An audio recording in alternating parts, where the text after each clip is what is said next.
السلام علیکم. پاپولر رمضان special transmission میں ہوں آپ کے ساتھ زبیہ شفیق.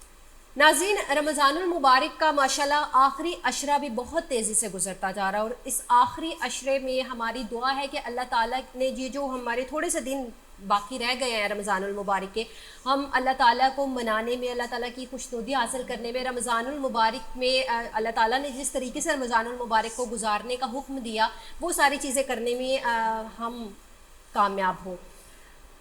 رمضان المبارک اور عبادات کا جب ذکر آتا ہے تو عبادات میں سب سے افضل عبادات بھی کچھ ہوتی ہیں. عبادات کا اپنا اپنا درجہ ہوتا ہے، لیکن کچھ عبادتیں ایسی ہوتی ہیں جو بہت افضل ہوتی ہیں.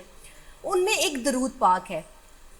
جب ہم چھوٹے ہوتے تھے تو پی ٹی وی پر اذان آتی تھی، اور اذان کے بعد جو ہے وہ یہ کلمات ہم اکثر سنا کرتے تھے کہ بے شک اللہ اور اس کے فرشتے نبی پاک صلی اللہ علیہ وآلہ وسلم پر درود و سلام بھیجتے ہیں.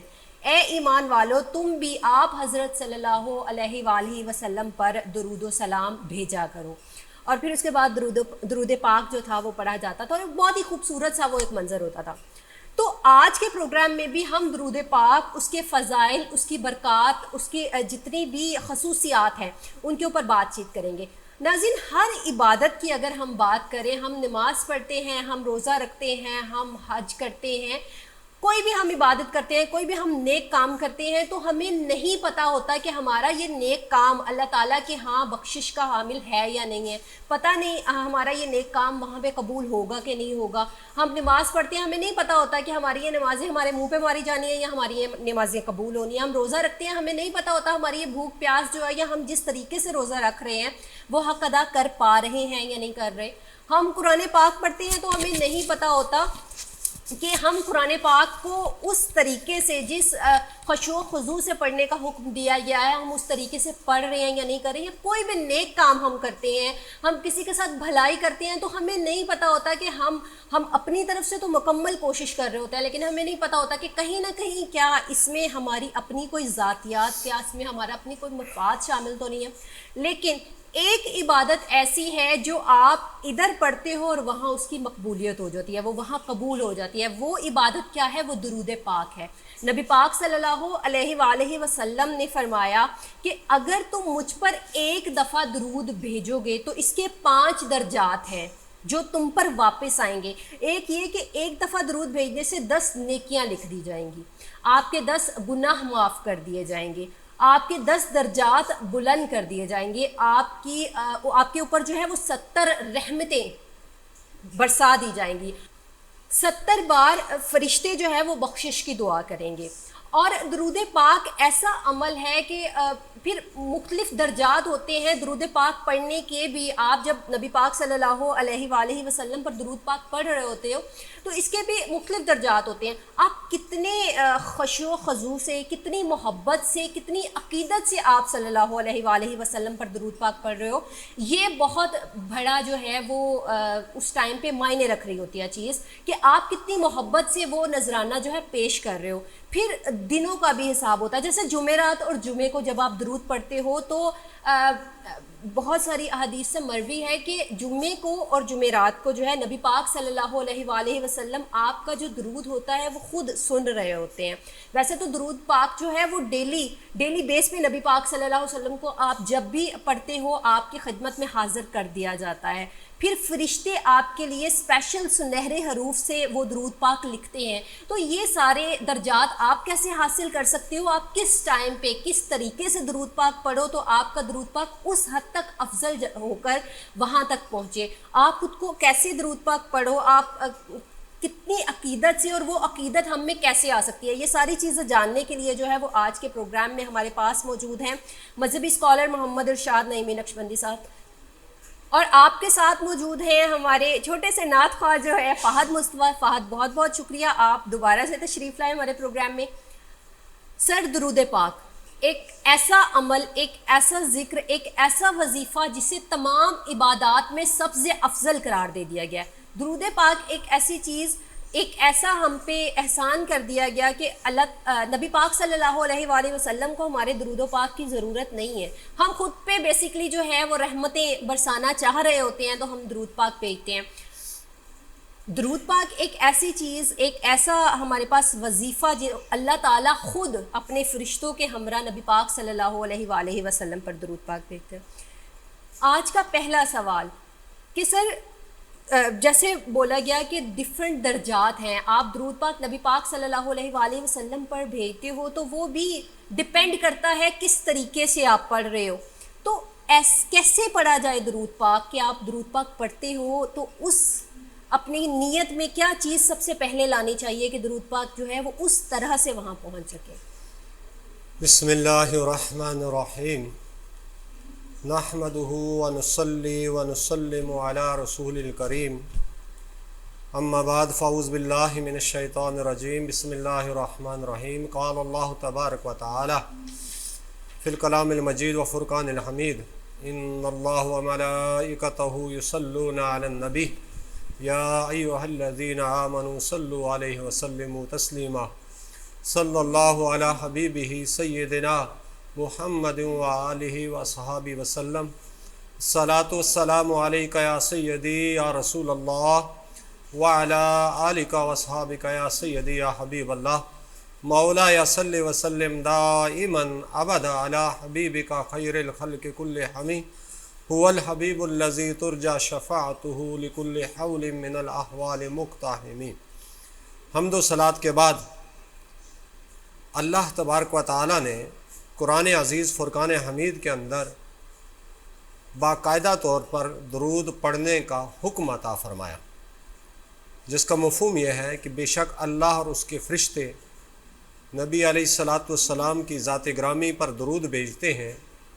اے ایمان والو، تم بھی اپنے نبی پر درود و سلام بھیجا کرو۔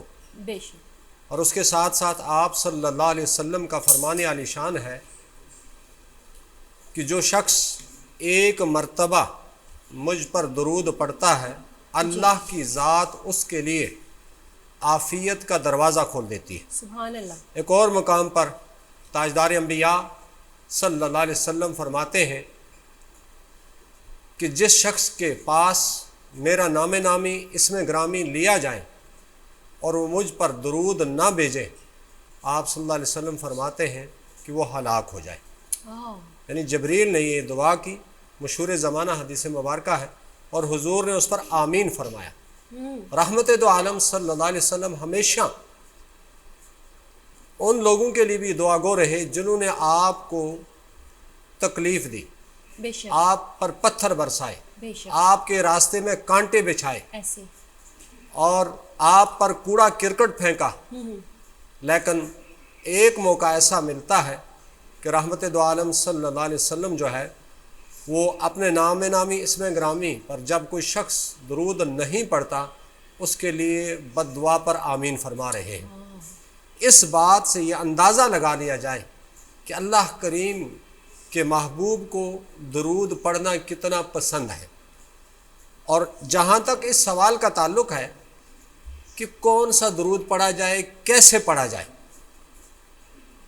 درود مختلف روایات سے مختلف درود پاک جو ہیں وہ ملتے ہیں، اور جن میں سے درود ابراہیمی جو کہ نماز کا حصہ ہے بڑی اہمیت و فضیلت کا حامل ہے، اور اسی کے ساتھ ایک ہے درود خضری صلی اللہ علی حبیبہ سیدنا محمد وآلہ واصحابہ وسلم۔ یہ مختصر بھی ہے اور اس پر بزرگان دین کا عمل بھی ہے۔ الحمدللہ ثم الحمدللہ، اس درود پاک کو لاکھوں کی تعداد میں لوگ روزانہ 1000 سے زیادہ مرتبہ پڑھتے ہیں، اور یہ دو تسبیح اگر آپ ہر نماز کے بعد 5 نمازیں ہیں اور 2 تسبیح جو ہے وہ آپ اس درود پاک کو پڑھ لیں تو صرف نمازوں کے ساتھ ہی 1000 مرتبہ بنتا ہے۔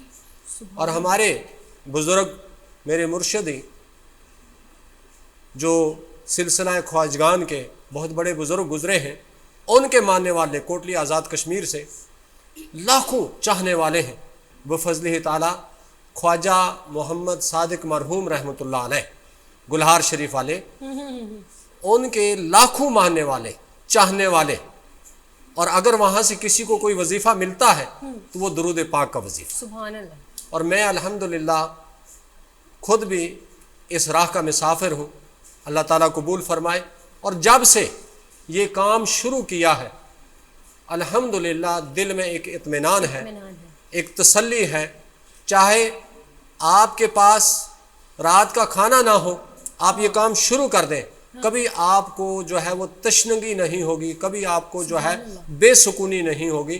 اور میں آپ کے سامنے جو ہے وہ ایسی چیزیں انشاءاللہ رکھوں گا کہ جو جس طرح بھی پریشانی, بڑی سے بڑی پریشانی آئے, درود پاک کا صدقہ جو ہے وہ ختم ہو جاتی ہے. میں نے ابھی آپ کے سامنے قصیدہ بردہ شریف کے 2 شعر پڑھے, اور امام بوصیری رحمۃ اللہ علیہ جو کہ لا علاج مرض میں مبتلا ہو چکے تھے, یہ پوری دنیا میں قصیدہ بردہ شریف پڑھا جاتا ہے. اور آپ صلی اللہ علیہ وسلم کی ذات گرامی پر جب آپ نے یہ قصیدہ لکھا اور لا علاج ہو چکے تھے, آپ شاعر تھے, بادشاہوں کی جو مدح سرائی کرتے تھے, لیکن جب ڈاکٹروں نے لا علاج کر دیا تو آپ نے سوچا اب تو کوئی جو ہے چارہ نہیں ہے, اب تو دنیا سے جانا ہی ہے, کیوں نہ سرکار دو عالم صلی اللہ علیہ وسلم کی ذات کی بارگاہ میں اپنا قصیدہ پیش کروں. اور آپ نے یہ اشعار, اس کے ساتھ اور بھی ہیں, پڑھے, اور رات کو مقدر جاگ اٹھا, پیارے آقا صلی اللہ علیہ وسلم کی زیارت ہوئی, اور پوچھا امام بوصیری کیا مسئلہ, پریشان ہوں. عرض کی یا رسول اللہ صلی اللہ علیہ وسلم ظاہر زندگی سے نا امید ہو چکا ہوں. فرمایا چاہتے کیا ہو؟ عرض کی یا رسول اللہ شفا چاہتا ہوں. فرمایا سناؤ پھر میری نعت سناؤ.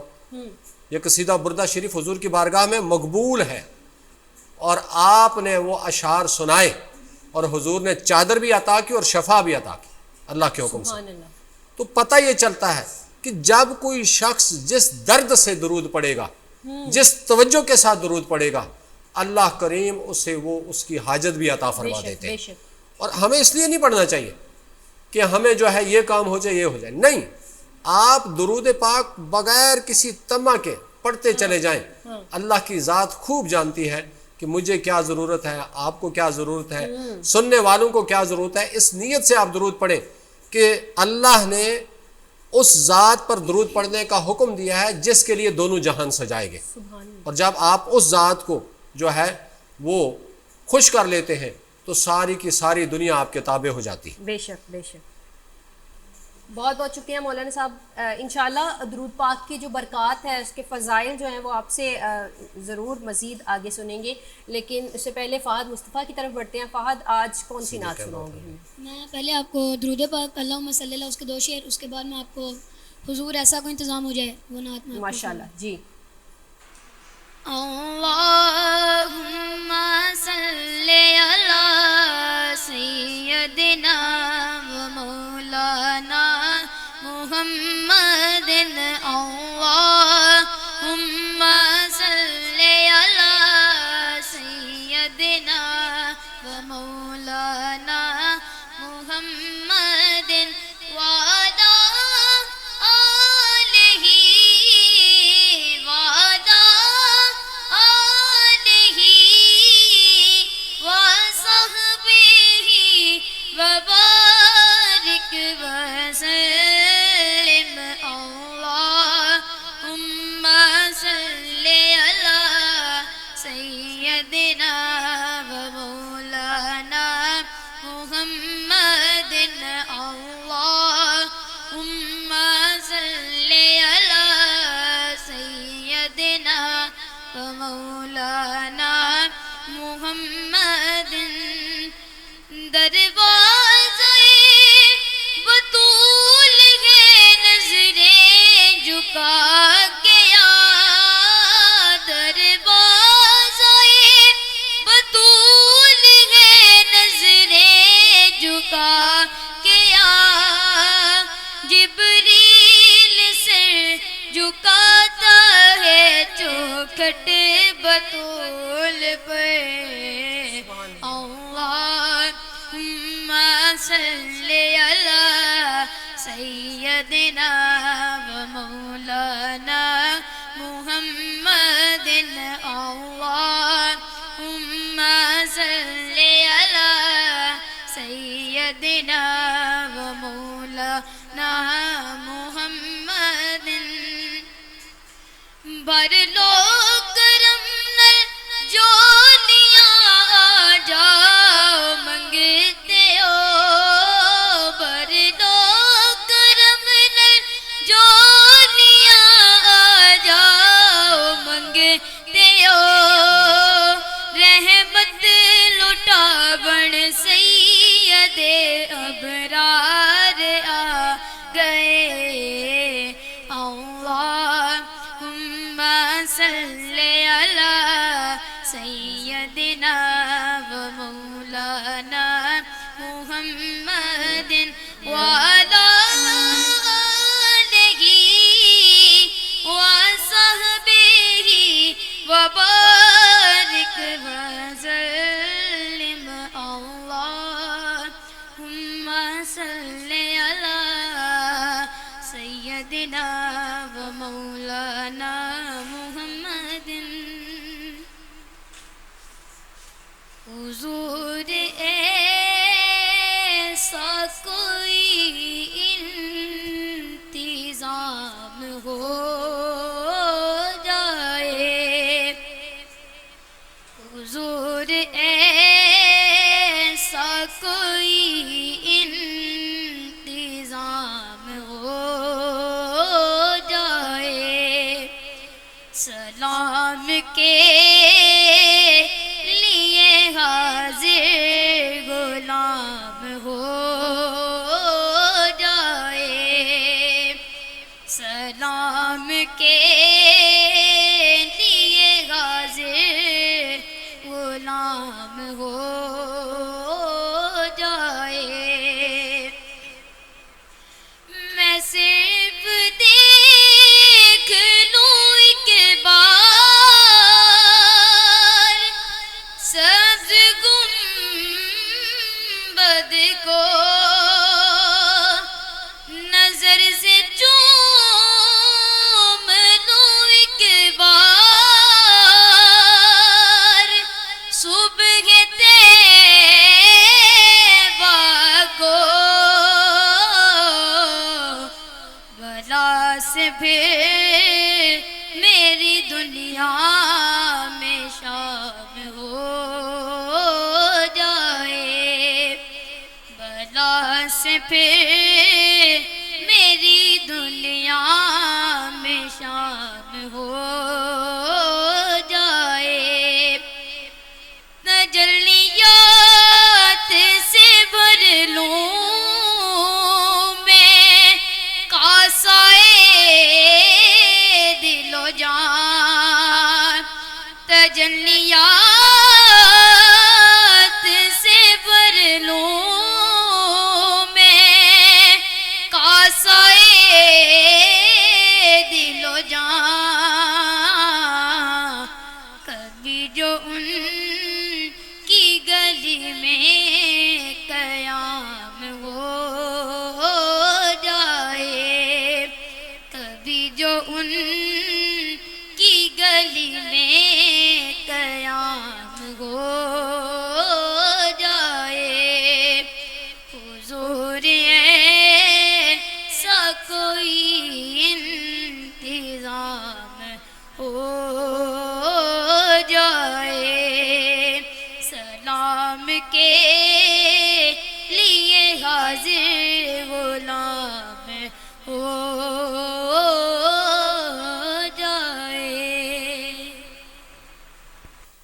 مولانا صاحب درود پاک کی بات ہو رہی ہے تو درود پاک کے ماشاءاللہ اتنے فضائل و برکات ہے کہ ہمارا یہ پروگرام جو ہے وہ جو ہے کم پڑ جائے گا لیکن فضائل و برکات مکمل نہیں ہوگی لیکن پھر بھی ہمارے سننے والے ہمارے دیکھنے والوں کے لیے ہمارے جو روح کو ہے وہ اس درجہ تک پہنچانے کے لیے درود پاک کے کچھ فضائل و برکات اگر آپ ہمارے تک پہنچا سکیں تو بسم اللہ الرحمن الرحیم سب سے اہم جو درود پاک کے کوشش کی جائے کہ جب درود پڑھا جائے تو پوری توجہ کے ساتھ آپ صلی اللہ علیہ وسلم کی ذات گرامی کی طرف رجوع کر کے اور ادب و احترام کے ساتھ جس قدر درود پڑھا جائے گا اسی قدر زیادہ سے زیادہ برکات حاصل کی جا سکتی ہیں. بے شک. اس کے لیے ایک کتاب ہے مارجن نبوہ، اس کے صفحہ نمبر 328 پر حضرت عمر بن ابو حفص جو ہے وہ یہ لکھتے ہیں کہ میں نے ایک شخص کو بیت اللہ کے طواف کرتے ہوئے دیکھا کہ وہ درود پڑھ رہا ہے، عرفات میں ہے تو درود پڑھ رہا ہے، منا اور مزدلفہ میں ہے تو درود پڑھ رہا ہے۔ اب اس سے پوچھا گیا کہ جب آپ حرم میں داخل ہوتے ہیں تو مختلف دعائیں ہیں مختلف موقعوں پر، مثلا جب آپ حجر اسود پر جو ہے وہ استلام کرتے ہیں، سلام کرتے ہیں، طواف شروع کرتے ہیں تو دعا پڑھتے ہیں، پھر طواف کے دوران دعائیں ہیں، پھر مقام ابراہیم پر دعائیں ہیں، صفا مروہ میں سعی کرتے ہوئے دعائیں ہیں، تو وہ ہر جگہ پر درود ہی پڑھ رہا ہے۔ تو اس سے پوچھا گیا کہ بندہ خدا کیا درود کے علاوہ آپ کوئی اور دعا کیوں نہیں پڑھتے؟ اس نے بتایا کہ میں اور میرا والد حج کی نیت سے گھر سے چلے اور راستے میں ایسا ہوا کہ میرے والد کی طبیعت خراب ہو گئی اور دیکھتے ہی دیکھتے وہ دنیا سے چلے گئے۔ اب میں سفر میں تنہا، اور جب میرے والد کی روح پرواز کر گئی تو میں نے ان کے اوپر چادر ڈال دی، اور کچھ دیر کے بعد میں نے ان کے چہرے سے چادر اٹھائی تو دیکھا کہ ان کے چہرے کا رنگ متغیر ہو چکا ہے، ان کی شکل نعوذ باللہ گدھے جیسی ہو چکی ہے۔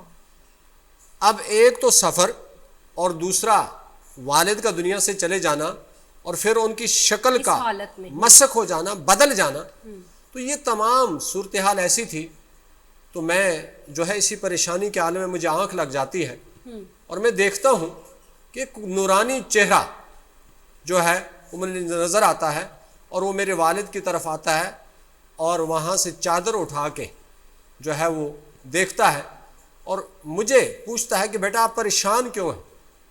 میں نے عرض کی کہ میں پریشان اس لیے ہوں کہ آپ میرے والد کی صورتحال کو دیکھ رہے ہیں۔ انہوں نے بیٹا خوش ہو جاؤ، تمہارے والد کی صورت جو ہے وہ واپس ہو چکی ہے، اللہ نے ان پر کرم کر دیا ہے۔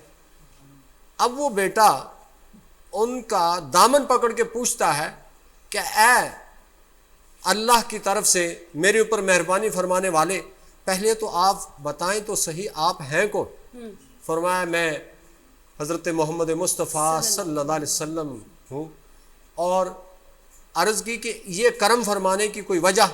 فرمایا ہاں، یہ شخص سود کھاتا تھا اور اس کی وجہ سے اس کی شکل کو تبدیل کر دیا گیا، لیکن اس کا یہ کام تھا کہ یہ میرے اوپر درود پاک بھیجا کرتا تھا، اور میں نہیں چاہتا کہ میرا کوئی امتی جو مجھ پر درود بھیجتا ہے اللہ کی ذات اس کو جو ہے وہ آخرت کے عذاب میں مبتلا کر دے۔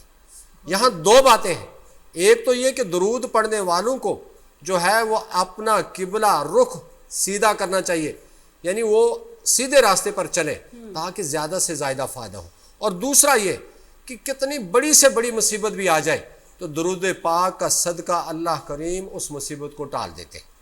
اور یہ تھا کہ مرنے کے بعد، مرنے سے پہلے بالخصوص میں اپنے سامعین و ناظرین کے لیے یہ بات بتانا ضروری سمجھتا ہوں کہ ایک شخص جس نے اپنے دوست سے قرض لیا 300 دینار، اور یہ موجودہ دور میں بڑی رقم بنتی ہے، اب اس نے کوئی کاروبار شروع کیا، اس کاروبار کے دوران وہ اس کا پیسہ ضائع ہو گیا، کاروبار نہیں چلا۔ اب جو قرض خواہ تھا، جس نے قرض لینا تھا، اس نے جو ہے وہ کوشش کی لیکن نہ ملا، بسیار کوشش کے باوجود اس نے جو ہے وہ مقامی عدالت میں جو ہے وہ رٹ کر دی کہ یہ شخص میرے پیسے نہیں دے رہا تو لہٰذا مجھے پیسے دلائے جائیں۔ اب وہاں قاضی نے، جس طرح ہمارے یہاں جج ہوتا ہے، اور یاد رکھیں شرعی عدالت کو جو ہے وہ شرعی فیصلے دینے کے لیے قاضی ہوا کرتا ہے، تو قاضی نے اسے طلب کیا اور پوچھا، اس نے کہا بالکل میں اس میں جو ہے وہ اقرار کرتا ہوں، پیسے قرض میں نے دینا ہے، لیکن میری کوئی صورتحال بن نہیں رہی، اس طرح ساتھ میرے معاملات ہوئے۔ اب اس شخص نے سن رکھا تھا کہ جب کوئی شخص پریشان ہو تو اس کو درود پاک پڑھنا چاہیے۔ قاضی نے اسے 1 ماہ کی مہلت دی، وہ شخص گیا اور پورے طریقے کے ساتھ صاف شفاف لباس پہن کر